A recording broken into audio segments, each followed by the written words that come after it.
طالوت اور جالوت۔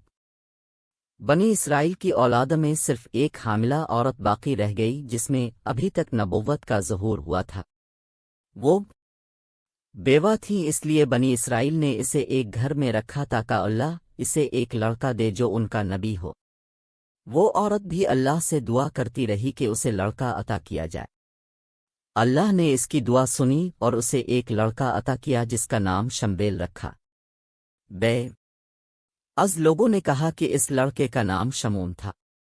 جوں جوں وہ لڑکا بڑا ہوا، اللہ تعالیٰ نے اسے نیک آدمی بنا دیا۔ جب وہ نبوت کی عمر کو پہنچا تو اللہ تعالیٰ نے ان پر وحی نازل کی اور حکم دیا کہ اپنی قوم کو اپنی طرف بلاؤ۔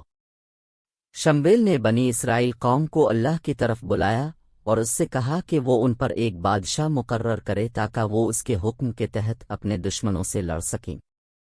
ان میں بادشاہت بھی ختم ہو چکی تھی۔ داؤد علیہ السلام نے ان سے کہا کہ اگر اللہ تم پر بادشاہ مقرر کر دے تو کیا تم اس کے حکم کے تحت لڑنے کی اپنی نظر پوری کرو گے؟ انہوں نے کہا کیوں نہ ہم اللہ کی راہ میں لڑیں جبکہ ہم اپنے گھروں سے نکالے گئے ہیں۔ لیکن جب ان پر جنگ کا حکم دیا گیا تو ان میں سے چند کے سوا سب نے منہ موڑ لیا۔ ان میں سے صرف چند ایک نے اپنا وعدہ نبھایا، لیکن اکثریت نے چھوڑ دیا، اور اللہ ان کو خوب جانتا ہے۔ جب بنی اسرائیل نے اپنے نبی سے ان پر بادشاہ مقرر کرنے کا کہا تو حضرت داؤد علیہ السلام نے طالوت کو مقرر کیا جو اس وقت ایک سپاہی تھا۔ لیکن طالوت بادشاہوں کے گھرانے سے نہیں تھا، انہوں نے اسے قبول نہیں کیا۔ ان کا کہنا تھا کہ طالوت بھی غریب تھا اور اس کے پاس دولت نہیں تھی جو اس کے بادشاہ ہونے کا جواز پیش کرے۔ بعض لوگوں نے کہا کہ طالوت لوگوں کے لیے پانی لایا کرتے تھے، جبکہ بعض نے کہا کہ ان کا پیشہ کھالوں کو رنگنا تھا۔ اس طرح انہوں نے اپنے نبی سے جھگڑا کیا جبکہ وہ ان کی اطاعت اور اس سے اچھی بات کہنے والے تھے۔ حضرت داؤد علیہ السلام نے فرمایا کہ میں نے اپنی طرف سے طالوت کو تمہارا بادشاہ نہیں بنایا، بلکہ اللہ تعالیٰ نے آپ کو اس کا حکم دیا ہے اور آپ کے علم و قد میں بہت زیادہ اضافہ کیا ہے۔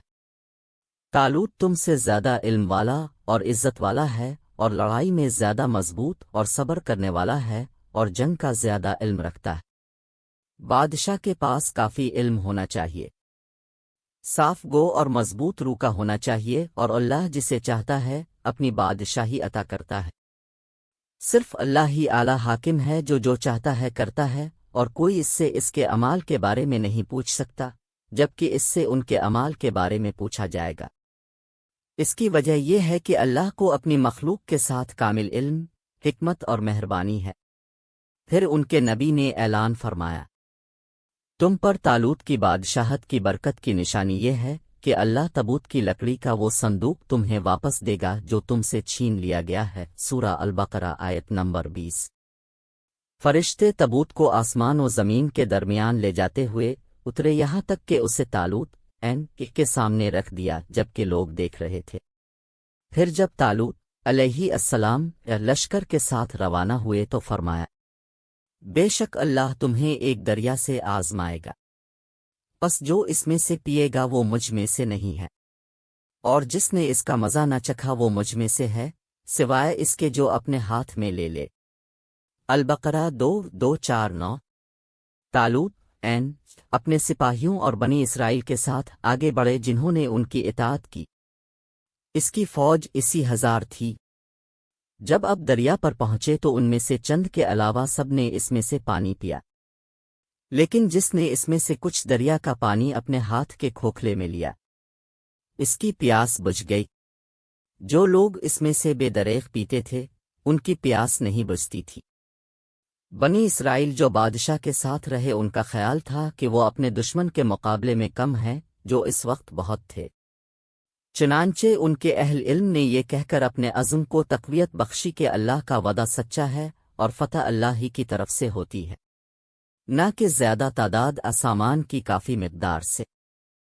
جب وفادار جماعت جو کہ طالوت کی کمان میں تھوڑے تھے اپنے دشمن کا مقابلہ کیا جو جالوت کی کمان میں بہت تھے، انہوں نے دعا کی، اے ہمارے رب، ہم پر صبر کو انڈیل دے اور ہم پر اپنی طرف سے صبر نازل فرما، اور دشمن کے مقابلے میں ہمارے قدم جما دے اور ہمیں بھاگنے اور کمزور ہونے سے بچا اور ہمیں کافروں پر غلبہ عطا فرما۔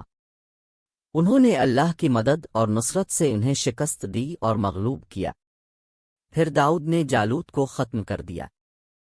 طالوت نے وعدہ کیا کہ جو بھی جالوت کو ختم کرے گا وہ اس کی بیٹی سے شادی کرے گا اور اس کی بادشاہی اور اختیارات میں شریک ہوگا۔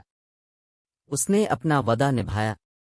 بعد ازاں اللہ کی طرف سے نبوت عطا کرنے کے علاوہ بادشاہی حضرت داؤد کو منتقل کر دی گئی۔